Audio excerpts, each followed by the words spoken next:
Hujambo tena mtazamaji wa Zone Media, karibu tena, uko nami Victor Moshi.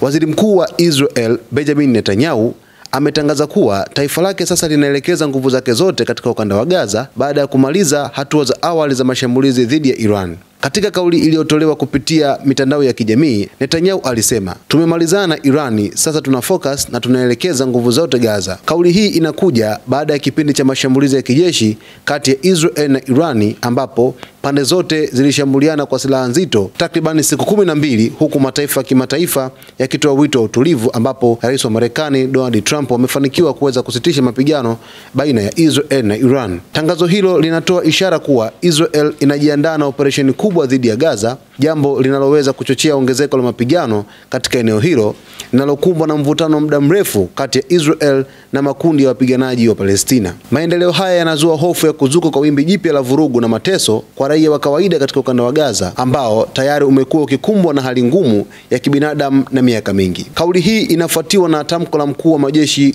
ya ulinzi ya Israel IDF Lieutenant General Eyal Zamir, ambaye naye alisisitiza kuwa operesheni dhidi ya Gaza sasa ndiyo kipaumbele cha jeshi hilo. Alisema kuwa, "Tumekamilisha hatua muhimu dhidi ya Iran, lakini kampeni bado haijaisha. Kwa sasa tunahamishia nguvu zote Gaza.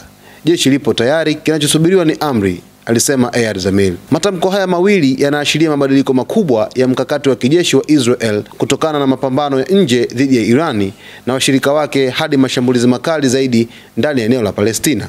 Hali hii inazua hofu ya kuongezeka kwa idadi ya vifo, uharibifu mkubwa wa makazi na kuendelea kuzorota kwa hali ya kibinadamu kwa wakazi wa Gaza, eneo ambalo tayari linakabiliwa na mzingiro, uhaba wa huduma za msingi na mateso ya muda mrefu. Wakati huo huo, jumuiya ya kimataifa inaendelea kutoa wito wa kujizuia na kufanyika kwa mazungumzo ya dhati ya kutafuta suluhu ya kudumu kati ya Israel na Palestina.